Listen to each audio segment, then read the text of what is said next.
Mungkin bapak-bapak pernah dengar doa ini ditujukan kepada bapak-bapak, tapi hari ini juga bisa doa ini bapak dengar dan ditujukan buat bapak, tapi salah satunya persyaratannya bapak harus nikah lagi. Karena doa ini dulu dibacakan dan sering dianjurkan oleh Rasulullah SAW. Bahkan Rasul pernah membacakan ini di salah satu sahabat Rasulullah bernama Abdurrahman bin Auf. Ketika diketahui beliau sudah menikah, maka Rasul mengucapkan barakallahu laka wa baraka alaika wa jama'a bainakuma fi khairin. Ini tentang keberkahan. Jadi kalau doa ini bapak-bapak mau dengar, kudu nikah lagi ya.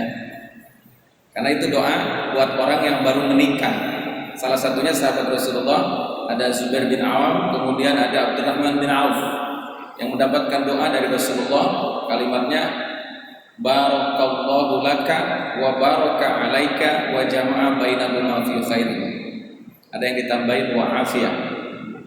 Disilakan kalau bapak mau saya doain itu berarti siap nikah lagi. Yang kedua, sebelum saya sampaikan tentang keberkahan, berkah itu kan ada beberapa unsur, Pak. Cuma kita kadang-kadang melihatnya keberkahan adalah selalu yang bertambah. Kalau hari ini orang memiliki harta bertambah dibilangnya berkah. Gak salah sebetulnya, gak salah. Tapi ada hal yang perlu kita pelajari. Ternyata berkah itu juga bukan pada nambah harta saja. Bahkan di doa yang tadi dibaca oleh Rasulullah, kita bongkar dengan ilmu etimologi atau ilmu bahasa, karena di sana ada dua harful jar. Yang pertama laka, lam. Yang kedua alaika, ala. Ala itu harful jar juga, laka juga harful jar juga. Diawali dengan barakallahu laka, semoga Allah memberkahimu. Kalau laka itu punya kita, artinya kesenangan, kebaikan itu punya kita yang sudah diberikan oleh Allah, maka akan mengandung unsur keberkahan jika kita bertambah kebaikan. Dengan kesenangan yang kita punya, jadi pejabat, senang nggak jadi pejabat? Senang nggak jadi pejabat? Senang. Kalau ketika menjadi pejabat banyak kebaikannya, itu jabatannya berkah. Lalu ketika dia jatuh, tidak menjadi pejabat lagi, pada saat dia jatuh tapi dia masih tetap melakukan kebaikan-kebaikan, jatuhnya dia adalah berkah. Karena tadi ada kalimat alaika. Jadi gini Pak, dalam ilmu bahasa laka itu lam lil milki. Jadi sesuatu yang menyenangkan. Kalau alaika, ala itu adalah menjadi beban. Seperti begini, dalam hadis Rasulullah riwayat Imam At-Tirmidzi, bahwa wal Qur'anu hujjatul laka au alaika. Quran itu bisa menjadi hujah buatmu, tapi bisa menghujahmu. Ini kan pemahamannya beda, Pak. Hujjatun laka berarti kita bisa dibela oleh Al-Qur'an. Tapi kalau au alaika, Al-Qur'an menghujahmu, berarti Al-Qur'an menjadi lawan kita. Kenapa? Karena tidak sedikit orang yang menghafal Al-Quran tapi tidak mau mengamalkan Al-Quran. Ya, banyak nggak Pak? Banyak. Nah, diam aja Pak, jawab aja, nggak apa-apa. Saya cuma nanya doang. Nah kemudian kalimat yang kedua, au alaik wa barakallahu laka, itu Rasul sedang mendoakan keberkahan tentang sesuatu yang baik, kesenangan. Yang kedua, wa baraka alaika, dan semoga Allah memberkahi kepada sesuatu yang menimpamu. Kalau bahasa kita itu di dunia pesantren dulu begini Pak, kalau laka itu yang menyenangkan, kalau alaika itu yang menyusahkan. Ketika Rasulullah SAW dikatakan oleh orang-orang Yahudi mengucapkan salamnya kan dengan assam alaik, gitu ya. Assam alaik, semoga racun, semoga sesuatu yang susah menimpamu. Jawaban Rasulullah wa alaik. Kalau bahasa kita mampus juga tuh gitu bahasanya. Jadi bahasa Arab itu beda huruf, nanti beda konotasi, Pak. Ini dulu ketika saya ngelewatin pesantren, belajar dikit-dikit, ngelewatin doang. Maka penerjemahan dari hadis yang tadi diriwayatkan oleh Imam Bukhari dan At-Tirmidzi, ketika Rasulullah mendoakan sahabat barakallahu laka, berarti Rasul mendoakan keberkahan kepada sesuatu yang menyenangkan. Dan Rasulullah juga mendoakan kepada sesuatu yang tidak menyenangkan tapi ada keberkahan di dalamnya. Kan ada begini, Pak, pejabat kalau lagi sukses kagak mau sholat, kagak mau puasa, kagak mau zakat, kagak mau sedekah, yang ada nyusahin orang. Ya, begitu jatuh dari pejabat, sholatnya getol, itu jatuhnya dia berkah. Karena Allah sayang sebetulnya. Jangan minta terus 2 periode, 3 periode terus.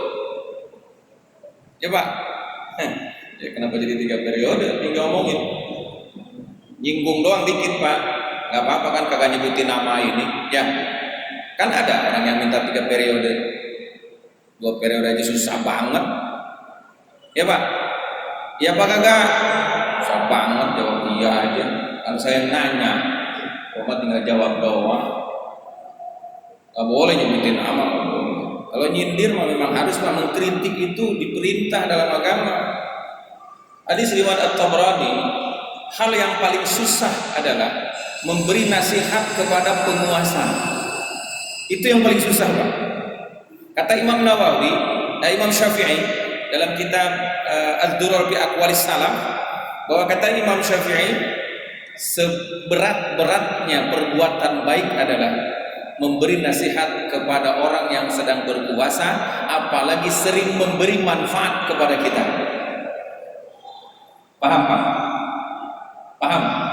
Jangankan pejabat Pak, ada orang baik sama kita, dia salah, berani nggak negurnya? Gua tegur, nanti jatah gua dikurangin. Ya, betul. Asyaddul a'mal salasa, kata Imam Syafi'i. Amal yang paling berat adalah 3. Salah satunya adalah wa kalimatu haqqin ala man yurja wa yukhaf. Kalimat yang baik disampaikan kepada orang yang kita harapkan pemberiannya dan kita takuti keburukannya. Alias melakukan menasehati pejabat-pejabat yang sedang berkuasa, padahal dia zalim gitu loh. Tapi karena kita dapat jatah terus, menang bae dah wis. Ya Pak, bukan begitu. Saya kan cuma nanya doang, barangkali salah, betul apa enggak? Ya udah, kalau betul tinggal bilang betul doang aja, susah banget. Interaktif aja, kita mau ngobrol aja, ini mah bukan ngaji. Ya, kalau ngaji mah banyak ustaz, ngaji di depan saya ada 2 ustaz, hafal Quran dua-duanya. Kalau saya mah cuma juz 30, beliau mah 30 juz. Beda-beda tipis aja Pak. Yang penting ada 30-nya, ada juznya juga gitu. Kemudian yang ketiga, di doa tersebut wa jama'a bainakum fi khairin. Semoga kalian dikumpulkan dalam kebaikan. Yang akan kita bahas sekarang ini keberkahan. Sampai jam 2 ini biasanya. Kalau tuhurnya lewat itu biasanya dilewatin juga 2 jam gitu, sampai jam 2. Nanti kita akan bahas secara khusus berkah itu ternyata ada 3 unsur Pak. Ibnu Manzur yang mengarang kitab Lisanul Arab, ahli bahasa, beliau menyebutkan bahwa berkah itu ada unsurnya 3. Yang pertama, berkah adalah kebaikan yang terus bertambah, dan di 2 posisi tentunya, pada saat kita suka, pada saat kita tidak suka. Jadi begini Pak ukurannya, kalau Bapak jadi pejabat, kalau Bapak jadi orang sukses, kebaikannya bertambah terus, itu berkah namanya. Karena kata Imam Al-Ghazali bahwa berkah itu adalah az-ziyadah fil khair, bertambahnya kebaikan.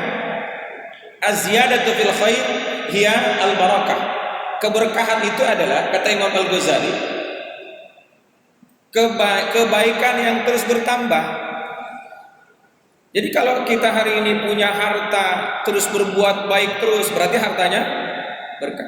Umur Anda hari ini dilakukan dengan banyak beribadah, dengan banyak kebaikan, maka umur Anda berkah. Kata Nabi, khairun nas man tala umruhu wa hasuna amalu. Wa syarrun nas man tala umruhu wa sa'a amalu. Sebaik-baiknya manusia, yang kan karena bilang kita selalu minta diberkahi, Pak. Umur kita minta diberkahi gitu ya. Harta kita minta diberkahi, tapi pelit, ya nggak berkah itu namanya. Nggak berkah. Umur panjang tapi gak mau beribadah, itu bukan berkah umurnya. Berkah umur itu banyak kebaikan-kebaikan dilakukan walaupun umurnya cuma sampai 20 tahun misalnya. Para kiai-kiai muda, Pak, kayak UJ umurnya baru 30 tahun lebih gitu ya. Ada ustadz-ustadz muda kemudian meninggal dunia. Kalau dia selama hidupnya berguna bagi masyarakat, itulah berkah. Tapi orang umurnya panjang tapi resek terus umur hidupnya, bukan berkah itu namanya. Ribetin doang. Kemudian kalau kita memiliki sesuatu yang tidak disukai tapi kita bisa masih tetap menambah kebaikan, saya di awal sudah sebutkan az-ziyadatu bil khair, bahwa berkah itu bertambah kebaikan pada posisi yang mana saja. Kalau kita orang sukses lalu ibadahnya bagus, berarti jabatannya berkah, umurnya berkah, hartanya berkah. Kemudian yang kedua, keberkahan itu selalu dinilai, kata Ibnu Mandur, dengan as-sa'adah, kebahagiaan. Nah, kita manusia rata-rata melihat kebahagiaan itu dari sisi fisik, Pak, dari sisi luar. Ya, orang ngelihatnya kalau punya bini cantik, bahagia nggak? Kita ngomongin perempuan dah. Biasanya kalau ngantuk-ngantuk ngomongin perempuan malah langsung cenghar, Pak. Bahasa Sunda cenghar, langsung melek gitu. Ayo, saya mau nanya, bapak-bapak punya bini cakep, bahagia apa enggak? Belum tentu, Pak. Belum tentu. Karena kita terlalu menilai dari sisi fisik. Yang kedua, orang banyak harta bahagia enggak? Belum tentu juga. Belum tentu, Pak. Karena kebahagiaan as-sa'adah bukan dari lahiriah, tapi dari sisi batiniah. Nanti kita lihat Surah 30 ayat 21. Tolong dicek, Ustaz, takut pindah ayatnya. Mudah-mudahan masih di situ. Wa min ayatihi an khalaqalakum min anfusikum azwaja litaskunu ilaiha wa ja'ala bainakum mawaddatan wa rahmah. Inna fi dzalika laayatin liqaumin yatafakkarun.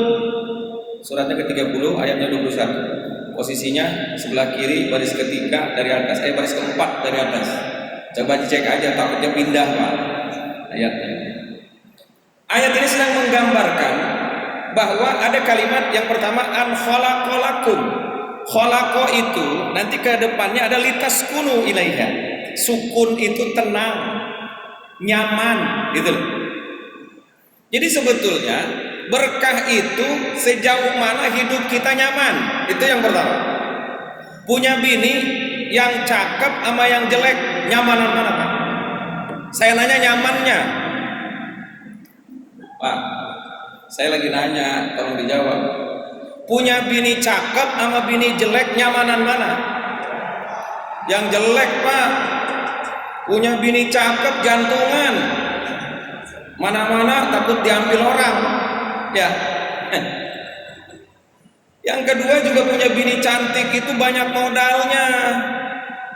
Dalam catatan kantor urusan agama, Pak, saya punya teman di pengaduan kantor urusan agama, di pengadilan itu banyak perceraian, bukan orang jelek, Pak, yang ngajuin perceraian, cewek-cewek cakep, perempuan-perempuan cantik yang banyak ngajuin perceraian. Betul apa, Pak? Banyak tuh artis janda-janda cakep-cakep, ya kagak? Ya kalau janda berarti bercerai dong, Pak. Ya. Jadi nyaman yang mana? Ayo, saya doain bapak-bapak yang mau nyaman jelek, punya bininya jelek. Barangkali mau nambah lagi, Pak. Bercanda itu bercanda. Tapi memang semuanya, kadang kita memang melihat selalu dari lahiriah, dari casing kita ngelihat. Orang kaya raya banyak harta, kita bilang, oh seneng banget tuh. Belum tentu, belum tentu. Karena as-sa'adah bukan di luar, bukan casing, tapi adanya di hati. Karena kalimat khalaqa nanti pecahannya akan ada khulqun. Kalau khulqun itu bentuk fisik, kalau khulqun itu adalah akhlak.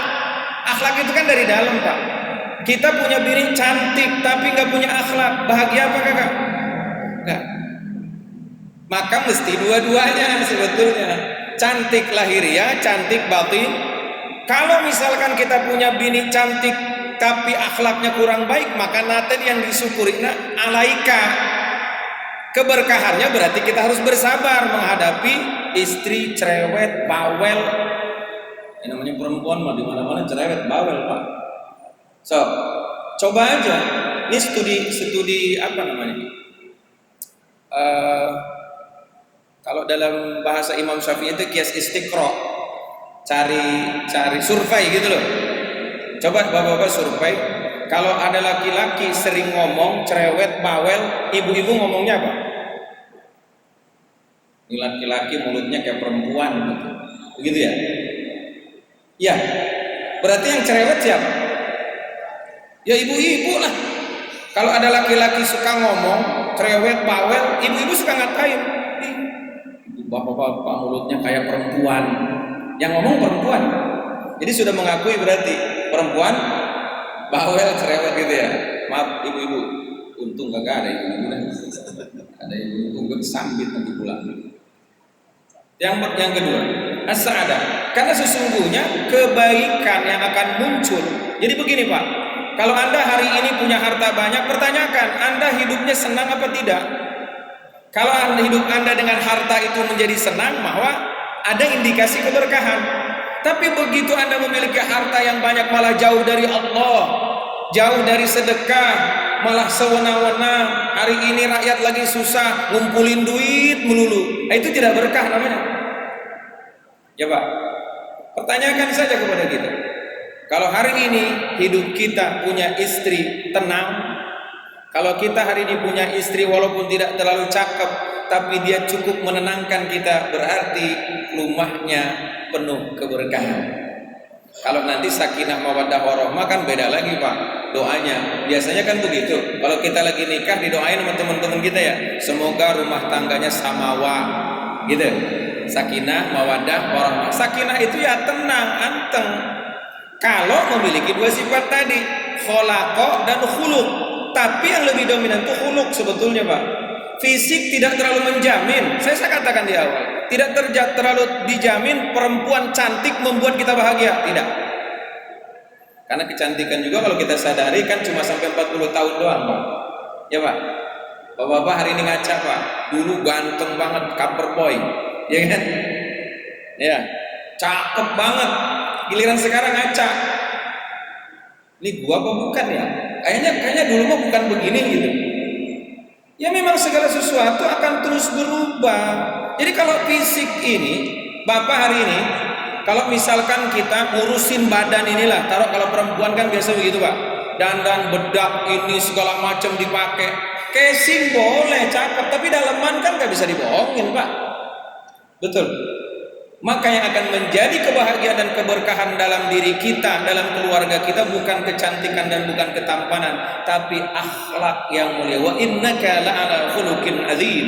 Allah memuji Rasulullah sallallahu alaihi wasallam, bininya kagak ada yang minta cerai. Enggak ada. Padahal istrinya Rasulullah berapa? Situ punya bini satu aja susah banget. Ya. Enggak Mas, Insya Allah enggak. Kalau bapak-bapak sini enggak. Kalau nambah lagi 1, 2, 3 sih sebetulnya bukan kagak bisa, Pak, kagak berani doang. Ya, mau kagak? Saya punya santri itu cakep banget. Mau kayaknya sih cuma kagak berani doang. Nanti piring pada terbang soalnya di rumah sama gelas-gelas. Oke, 2. Jadi berkah itu yang pertama, bertambah kebaikan di posisi mana saja. Karena begini Pak, dalam kitab Nasoil Ibad, Imam Nawawi pernah menyebutkan dermawan itu kategorinya ada 3. Dermawan. Orang banyak memberi, banyak kebaikan. Ada 3 kelompok. Yang pertama sakhi. Sakhi itu adalah memberi sebagian, disisain sebagian. Ada nggak yang begitu, Pak? Sakhi, sakhowah. Orang dermawan itu kata Imam Nawawi yang pertama adalah memberi sebagian, a'ta al-ba'dha wa abqa al-ba'dha. Memberi sebagian, memberi separuh, menyisakan separuh. Punya uang 100 juta, 50 juta dikasih, 50 juta ditaruh. Ada nggak yang begitu? Ada. Di Al-Husna nggak begitu. Sedikit dikasih, sisain lebih banyak. Ya, contohnya bawa duit 115 ribu, 100 ribuan, 10 ribuan, 5 ribuan. Yang masuk kotak amal yang mana? Nah, berarti itu bukan lebih sedikit, Pak. Yang dikasih, yang disisain bukan lebih sedikit itu. Separuh ya nggak ada juga. Kalau mau separuh 115 ribu ya taruhlah 100 ribu masukin gitu ya. Kemudian yang kedua, dermawan itu kata Imam Nawawi jud. Nah ini yang lebih bagus lagi. Al-jud itu apa? A'ta al-aksar wa abqa al-khalil. Memberi lebih banyak, menyisakan lebih sedikit. Karena orang yang jud itu menyadari bahwa yang diberikan itu punya dia. Punya uang 100 ribu, masuk masjid, berasanya gede banget. Ya Pak?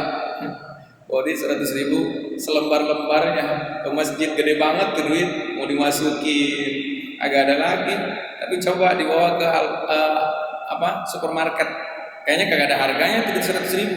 Ya, kalau orang yang jud, orang yang dermawannya level kedua, dia memberi lebih banyak, menyisakan lebih sedikit. Dan orang jud ini dia meyakini bahwa harta yang dikeluarkan dialah yang punyanya, yang sudah dikeluarkan. Sesuai dengan firman Allah surah 16 ayat 96. Ma indakum yanfad wa ma indallahi ba. Al-ayat. Segala sesuatu yang ada di tangan pasti habisnya, dan sesuatu yang diinfakkan, diberikan di jalan Allah itulah yang punya kita pada hakikatnya. Jadi kalau punya uang 100 ribu, 75 ribu dikasih, 25 ribu dikantongin. Itu namanya jud, dermawan level kedua, bukan PPKM level kedua, Pak. Bukan. Kita mau PPKM dulu, dibikin level-level dulu kayak sambel. Yang ketiga, yang ketawa Pak. Bapak kadang-kadang kalau dipancing-pancing suka ketawa. Yang ketiga, level dermawan itu adalah, nah ini lebih hebat lagi Pak. Udah levelnya, ya itulah tadi kalau udah PPKM level 3 udah berarti udah tinggi banget gitu levelnya.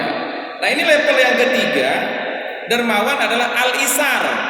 Nah ini lebih hebat lagi Pak. Memberi kepada orang padahal dia sendiri lagi susah. Ada nggak? Ada nggak di sini yang begitu? Hah? Gak sanggup kayak gitu. Kadang-kadang begitu.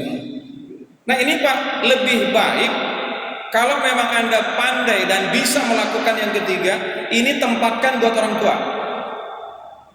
Saya bukan nasihatin Pak, saya memberi contoh saja. Bahwa Al-Quran ayat 215, posisi sebelah kanan, baris kedua dari bawah. Nah, ya di hidayat niru-niru dikit-dikit aja Pak. Sekarang ada juga orang yang ngomong kagak boleh begitu katanya, ngikutin Al-Quran posisi sebelah mana ayat sebelah. Lu aja yang kagak tahu begitu mah. Ya sirik, itu mah sirik namanya. Ya kagak ada masalah lah, justru terbantu kita kalau buka Quran. Ya, lembar sebelah mana, baris sebelah kanan apa sebelah kiri, baris keberapa kan kita jadi terbantu. Cuma ada orang sekarang teriak-teriak begitu, kagak boleh itu bid'ah katanya. Emang kebanyakan makan kue bid'ah sih. Jadinya begitu melulu ngomongin orang bid'ah terus. Baik, Bapak Ibu, yang ketiga al-isar itu apa? Indasyaqqah, ketika dia susah, dia memberikan kepada orang lain, mendahulukan orang lain, namanya isar. Kita saja lagi susah, orang tua minta bantuan sama kita, jangan ditolak Pak. Bantu, apalagi orang tua yang minta. Buka Al-Quran surah Al-Baqarah 215. Yas'alunaka madza yunfiqun qul ma anfaqtum min khairin falil walidaini wal aqrabin wal yatama wal masakin wa ibnas sabil. Coba kata Quran, ketika itu Rasulullah ditanya kepada siapa kami menginfakkan harta, lalu Al-Quran memberikan jawaban kepada Rasulullah, Kul ma anfaqtum min khair. Khair itu diterjemahkan dalam Al-Quran adalah harta. Karena banyak ya itu tadi, orang bisa ngelihat kebaikan itu dari sisi banyak harta. Maka bahasa khair dalam Al-Quran selalu diterjemahkan harta. Maka Al-Quran Al-Baqarah 215 sedang menggambarkan memberi nafkah, berinfak, membantu itu lebih baik kepada kedua orang tua terlebih dahulu dibandingkan dengan yang lain. Yatim nomor 3 loh Pak. Hari ini kadang banyak orang yang ngajuin proposal anak yatim cepet banget, tapi ibu bapaknya ditelantarkan. A'udzubillah, subhanallah. Ingat bahwa kita besar seperti ini, sukses hari ini kita menjadi orang sukses, bukan kesuksesan kita, kesuksesan kedua orang tua kita. Dan orang tua kita dua, jangan cuma ibu doang. Gue suka kesel Pak, kalau bulan Desember tanggal 22 hari ibu, hari bapaknya kagak ada. Makanya kalau saya mau bikin tanggal 23 dimerahin di rumah sendirian aja udah. Kalau ada jamaah yang nanya, "Kenapa Ustaz itu tanggalnya merah? Hari bapak." Kesel gua. Ibu-ibu melulu. Emang Rasulullah mengarahkan lebih memuliakan ibu karena ada 3 jasa yang tidak bertabu, bukan berarti tidak memuliakan bapak. Kita hidup di dunia ini, bapak itu pahlawan tanpa jasa Pak. Mana ada bapaknya yang rela anaknya terlantar? Nggak ada. Jadi kita punya orang tua itu mesti seimbang dua-duanya, ibu bapak kita muliakan. Cuma memang penghargaan dan penghormatan terhadap orang tua yang didahulukan adalah ibu. Maka bahasanya ibu bapak, bukan bapak ibu ya. Ibu bapak. Artinya kebaikan-kebaikan yang kita lakukan berkenaan dengan memberi, prioritaskan kepada kedua orang tua. Walil walidain wal aqrabin. Yang kedua, kerabat terdekat. Adik, kakak, sepupu, ponaan, ponaan, ipar dan seterusnya. Al aqrabin. Kerabat terdekat maksudnya. Jadi kalau kita mau memberi, kadang-kadang ya begitulah. Hari ini manusia. Katanya doanya anak yatim dikabulkan, atau Anda keliru, Pak. Justru doanya ibu bapakmu yang sangat dikabulkan. Kita kalau diminta bantuan sama orang tua, jangan selalu dikalkulasi Pak, jangan. Sanggupin aja lah. Karena kalau kita membantu kedua orang tua, membantu kesusahan, kesulitan mereka, maka kita yang akan bantu Allah Subhanahu